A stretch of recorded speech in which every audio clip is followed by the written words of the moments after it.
הדובר הראשון במושב הזה הוא פרופסור סטיב פיין, מומחה להיסטוריה חזותית, אומנותית וארכיאולוגיה של העולם היהודי, על רקע התרבות היוונית-רומית, וכמובן גם לקשר שיש להם אל תוך ספרות חז"ל.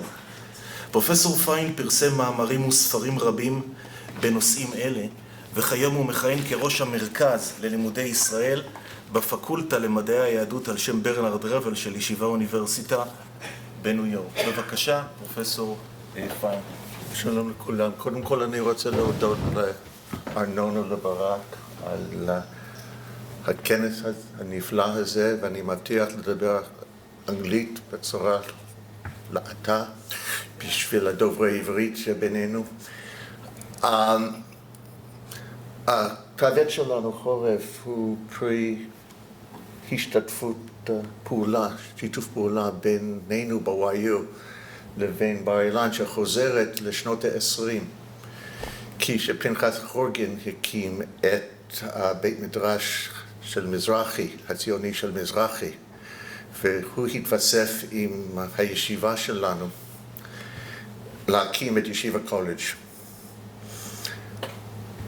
בתש"ח, ערב יום העצמאות, סגרו את בית המדרש שלנו, והבנים ישבו בחדרים שלהם והקשיבו לרדיו, ושמעו ברדיו, בניו יורק כמובן, את החדשות, מה שקורה בארץ ישראל בערב שבת.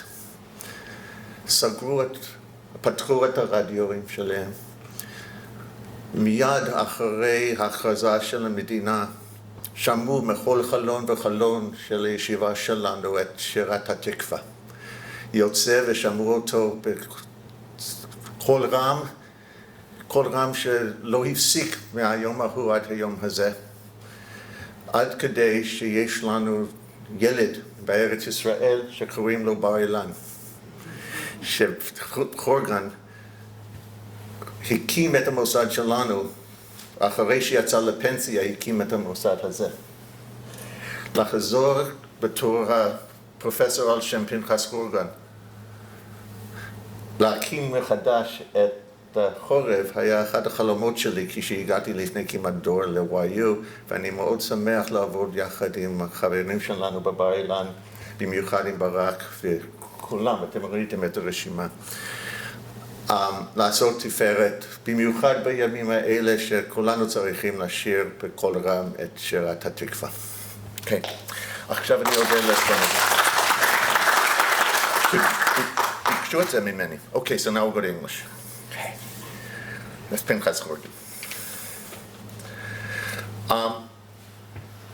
My topic today is Agada, Art and Archaeology, toward a cultural history of Titus and the Gnat.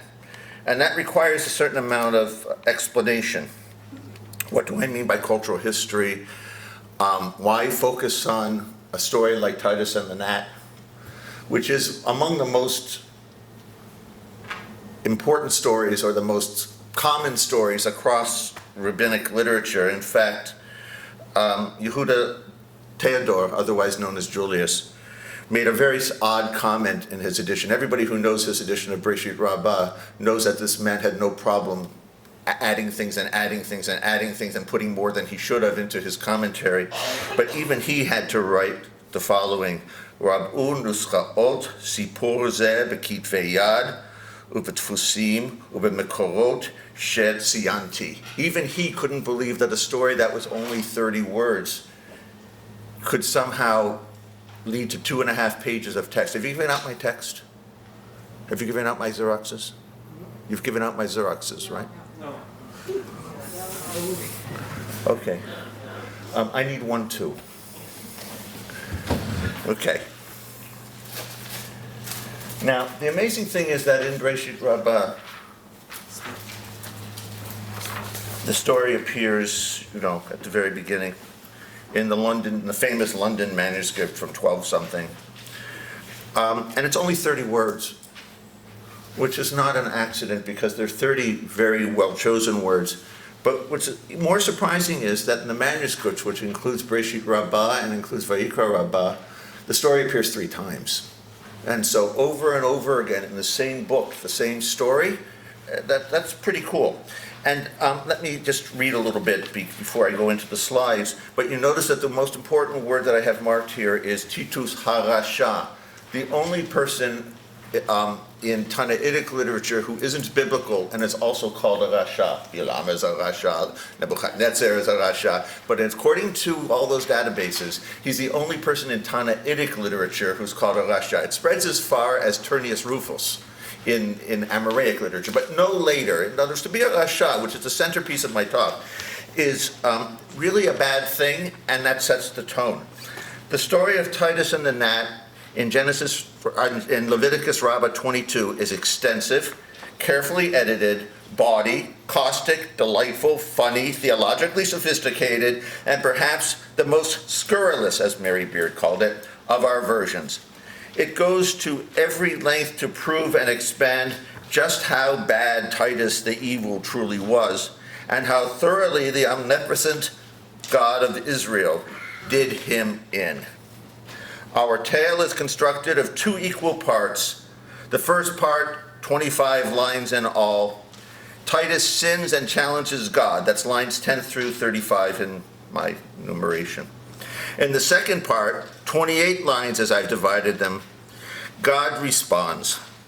Carefully constructed, the first half of this tale consists of 139 words, the second half of 140. The pivot point of the story is lines 36 to 37.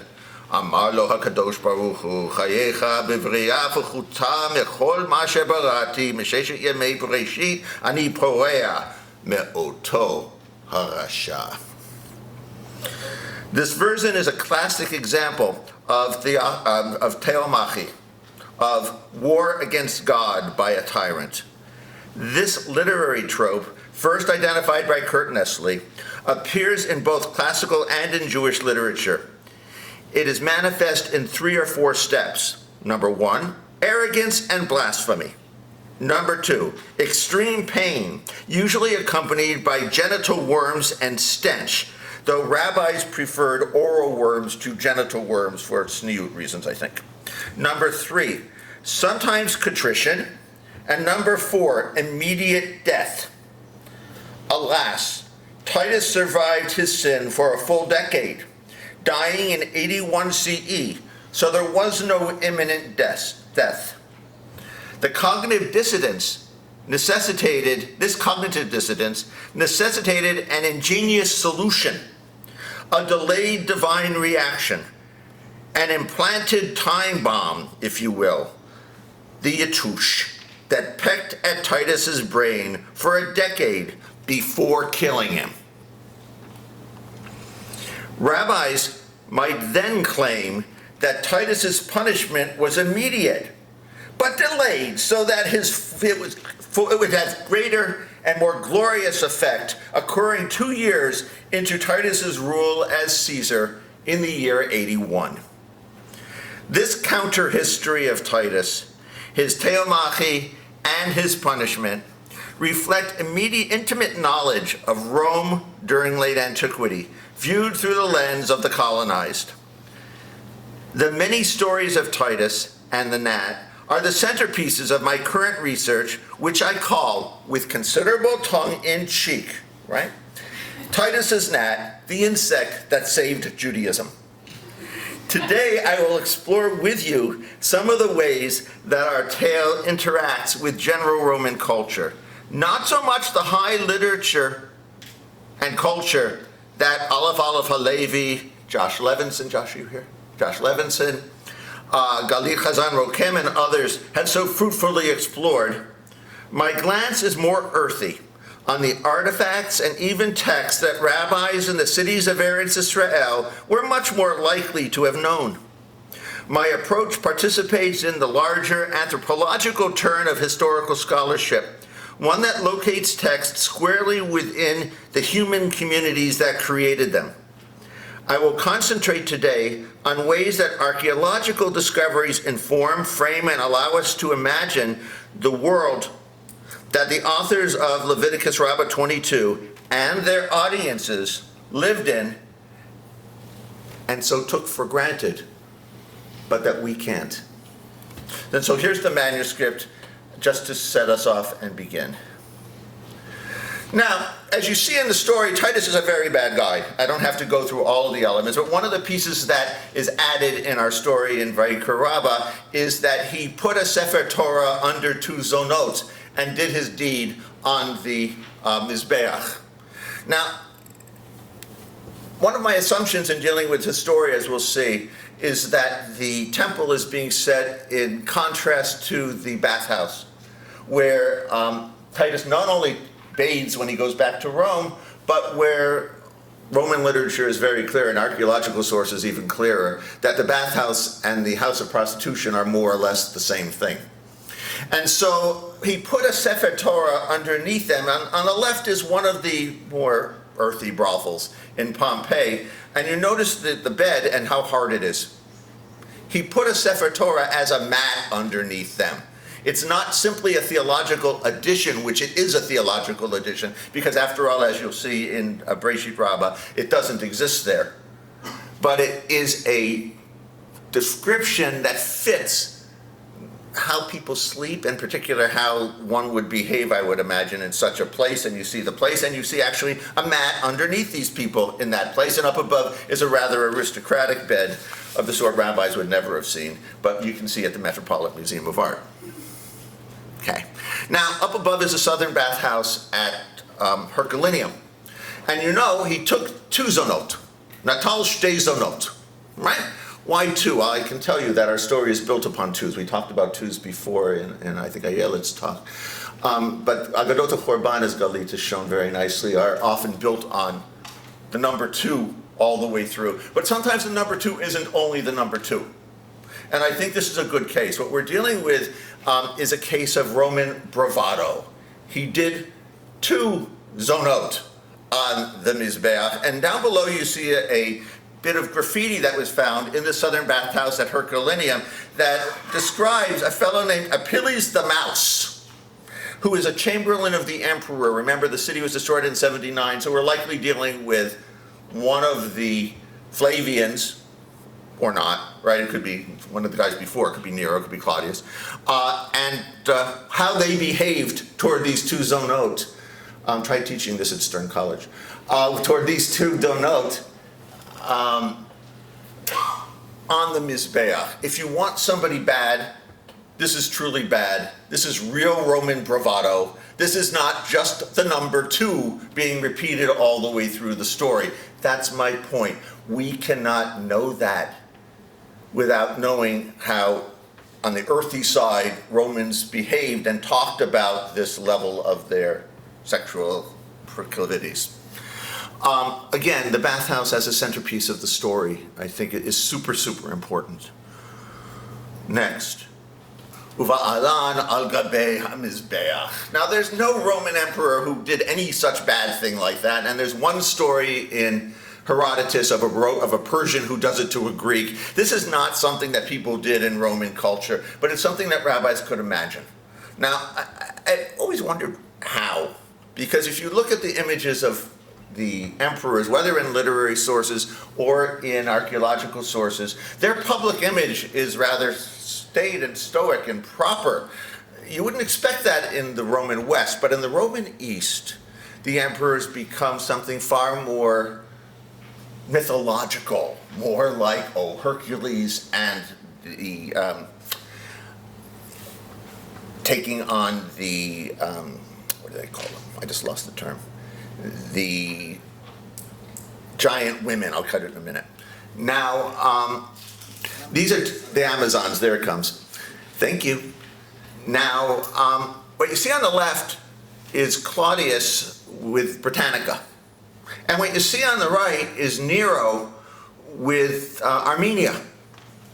And both of these come from the Sebastion, the emperor palace, emperor temple, at Aphrodisias, which is in the east, of course, which is in Asia Minor, where there's also a sculpture of Vespasian. They just got his chin, and maybe a little bit of Titus, and so they were part of this whole mix. And there's no reason to think that there wouldn't have been a sculpture just like this of Titus, and another one maybe of Vespasian, and maybe even Domitian. It ends soon after that. But they don't exist. Why am I showing you this? If you look closely at these images, and I don't suggest that you do, you will see that Claudius on my left, they leave nothing to suggest to your imagination about his body parts. If you were a rabbi walking by a statue like this in Caesarea, you would think nothing else but rape. You would think nothing else but sexual prowess. You would think nothing else than, this guy's really awful. And so we're setting a context where good Roman Latin literature would never talk about the emperors this way, but in the East they did. And that's my point. This is a story from the East. I can go you one step further. Titus was known for his sexual immorality down through the Emperor Julian in his wonderful discussion, his wonderful symposium of all the emperors, where he tells Titus, well, he should just go with Aphrodite and do his thing in a rude way. In other words, Titus in late antiquity didn't have a whistle-clean identity, a whistle-clean descriptor, right? In other words, Jews and Romans thought at some point that he was sexually perverse. And so this is an element of the story that we can't know unless we know something of what Romans were thinking and doing. Let's try this one. This one's easier. V'kulsuo to Nikita Barbaraya. And they praised him as, O conqueror of the barbarians. And everyone thinks it's related to the Arch of Titus, and there's my white U flag when we scan for color. And there's Titus on the left on his quadriga, and there's Nike behind, floating over his head with a crown, and isn't that great? And when I went there with my son when he was young, he said, look, Abba, somebody busted his head. It must be the gnat, but that's a different story. The Nikita Barbaraya piece is not what's being described here. We're dealing with something far more local, I think, far more late antique than what we would naturally associate based upon what happens to still exist. These are two inscriptions. One was found at Ma'ayan Baruch, which is way up north, and the other was found in Thessalonica, right? And the one on the left, the Emperor Julian, the apostate, was described as the conqueror, or he who extinguishes the barbarians. And in the one on the right from Thessalonica, Niketu Pontos Ethnos Barbaraioukou, the ruler and conqueror of all the barbarian nations. Bingo. In other words, our text is describing exactly what late antique people said about their emperors. The rabbis knew exactly what was being said. This isn't a projection back to the 1st century. This is the 4th century. And here we see a Roman emperor who came very close to Eretz Israel, about 62 kilometers was what my Google Maps tells me as the crow flies, right? Between Tiberia and Ma'ayan Baruch. And was called exactly what the people of Rome called Titus. Next. Now, we tend to think of it in terms of the Arch of Titus, but kilsuoto, kilus is one of those words that shows up for the first time in Ben Sira, and then it's easy to use for God or for kings. It's not usually used for outside of that context.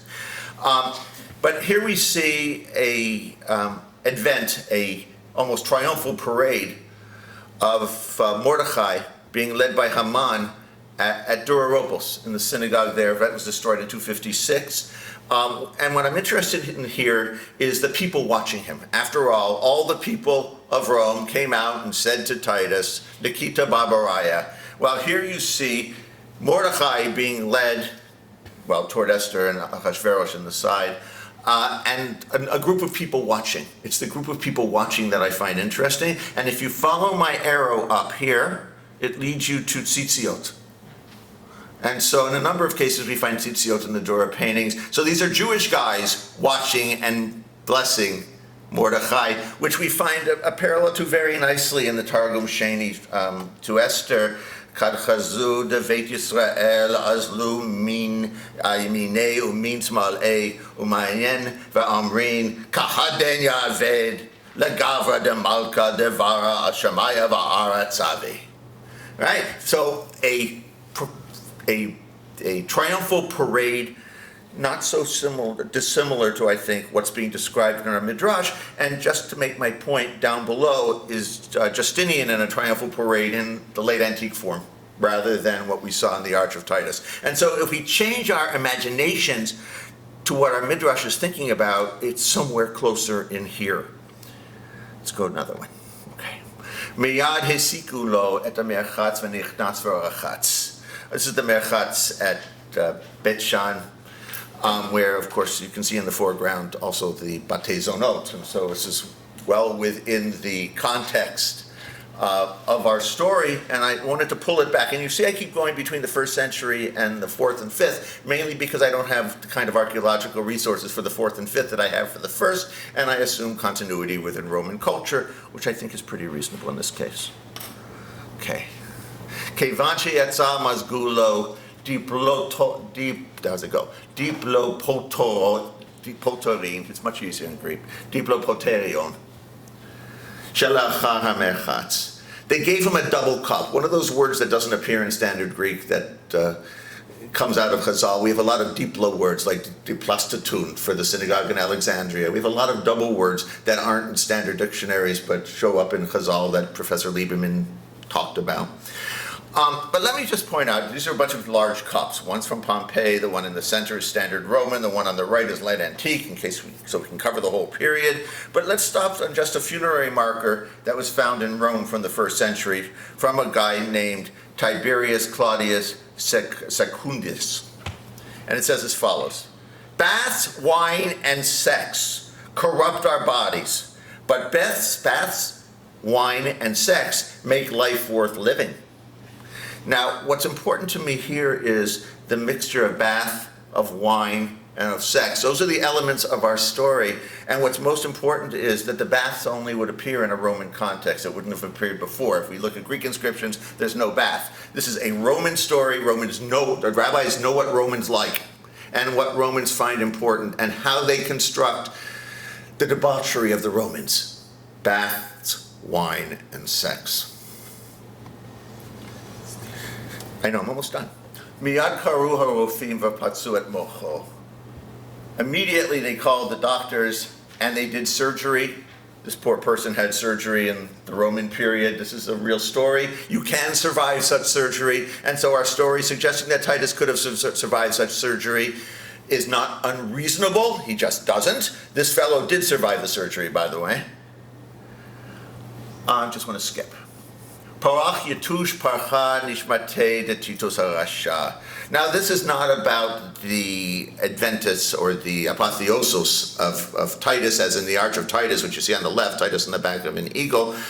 This is standard late antiquity, whether it be Faustina the Younger down below in the left, whether it be an emperor from the 4th century on a diptych on the right, or whether it be the most famous Advent in the apotheosis ever, Jesus of Nazareth. And so this is a story, this is a concept that's constant within reality. And just one more thing I want to point out. Did you ever wonder why rabbis would imagine a gnat in his head? Well, I did. Notice how funny shaped his head is. Compare him to the Claudians, to the Julio-Claudians with their perfect portraiture. The Flavians illustrate every man. And I can tell you that Mr. Titus has a great big forehead. So you can well imagine that someone would have looked at a coin like this one and started telling a story. Now, is that historically provable? It's absolutely not. But let me just point out that, as Mary Beard wrote very nicely, one of the commonest themes of ridicule of an emperor was the state of his head. Julius Caesar was repeatedly mocked for his for being bald, and was said to have combed his remaining hair forward to hide his bald patch, a time-honored tactic in the circumstances of a time-honored theme, further mockery, and Domitian as well. And let me just point out that poor Aphidius Rufus was mocked in his own house at Pompeii for his great big bald head with its wreath on it. And as one who has a great big bald head, I do take this personally. So what have I tried to do in the last little while?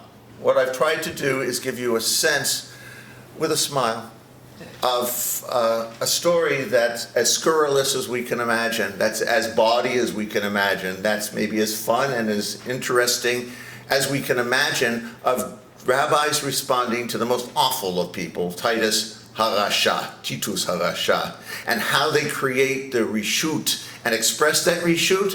Now, in other places, I can tell you about how they use sound and how each of the other versions of the story do it in different and more interesting or less interesting ways, up to the day that Saddam Hussein sent a rocket towards Ramat Gan. Some people may remember that. I do. We had our mask. And a storyteller, a person from the Israel Folklore Archive, named for my teacher Dov Noy, made a note, quoting what the woman said in the hospital. She said, "May a bug go into his head and kill Saddam Hussein." This is a story that continues into the present and continues to have life and meaning in what I hope will be an interesting cultural history of טיטוס and the gnat. Thank you.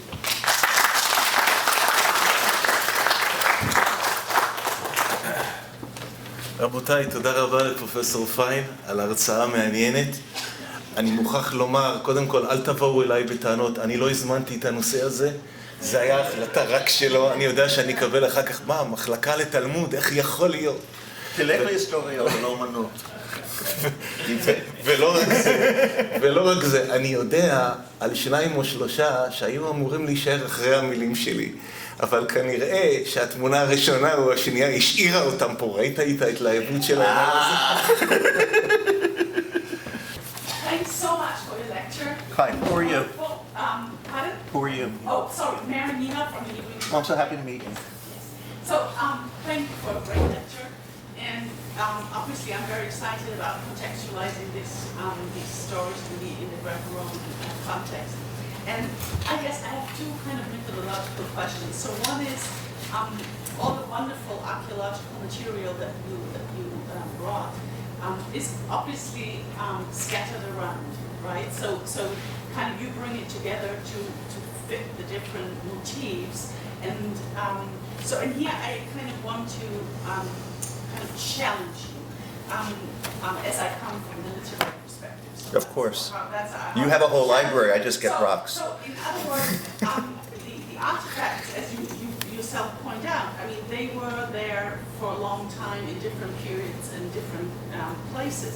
So how can we then explain the extreme development of this story from Bereshit Rabbah to Vayikra? Oh, I think it's more interesting than that, because if you take a look, there are 7 things that טיטוס does evil. There's a stretch between the last one and the middle of Vayikra Rabbah, and that's where they fill in all the new material. You can watch the development of the story. My question is whether, I once studied the Alexander stories, and you also mentioned the Alexander romance that came up. And I think Vayikra Rabbah has, the Amazon, for example, has many stories from the Alexander novel. Yeah. So my question would be, would you also, in addition to the material evidence, would you also consider possibly that Midrash Vayikra Rabbah is very keen on Alexander Roman's type of literature and kind of translated it and integrated it? I don't know. First of all, Vayikra Rabbah is an anthology. Yeah. Sometimes it seems like it makes sense as individual units, sometimes it doesn't. Right? That was Heinemann's comment, as opposed to Bert Vysotsky's read. The Alexander stories are in a lot of places throughout the literature, including Vayikra Rabbah, including in this anthology. Now, happily I had 18 minutes because I had to do the introductory stuff in Hebrew. And so I couldn't do all of it, but I already have 50,000 words, so it's getting closer. But yes, all that material is obviously the material in between that makes it make sense, right? After all, Alexander is one of the emperors in Roman literature and in Chazal, right? Did I answer your question? Did I come close? No, so it's just the confluence, I guess, of views mixing literary sources and material sources? Oh, that's always my biggest problem. Look, I have the great advantage or disadvantage of having more or less an equal education in Talmud and in the history of art. Yeah. And so when I see a text, I see images, and when I see images, I see a text. And so I will, and in a way that's natural as opposed to not natural, right? That's my head. Now, the question is always at what point can the bridge be made and at which point can it be made? And some article somewhere I described it to holding a tomato that's too ripe and trying to put them together and make them live in conversation. I don't have bawdy Romans except for Procopius talking about Theodora. I just don't for the period that I need for the story, and so I had to stretch it because no one wrote anything that I still have at Beit Shan on the wall. So I'm stuck, right? This is the nature of ancient history, and I'm well aware of my problem. But because Roman culture is somewhat conservative on these sorts of things, I was willing to fudge in a way that I might not do with early modern as opposed to modern. For the late Brira, because there's no choice. Having said that, it's always easier to do the literary parallels. But people didn't live in literature books. They sat in synagogues and walked in shvakim, and they walked by temples. And the question is, what was here? I completely agree with that. I guess we just have kind of two very different takes on the Titus story, and I just wonder how then can we explain this in terms of the material evidence. Well, we've even more than this, because the Bavli takes out everything interesting and imposes its own kind of textual interpretation upon the story, and all the specific elements of Greco-Roman culture sort of disappear. Right? And then you go to the Middle Ages where it's told and it's all this magical thing, where the gnat was created by God before creation. There's this broad, each story has a different story. טוב, תודה רבה לפרופסור פיין.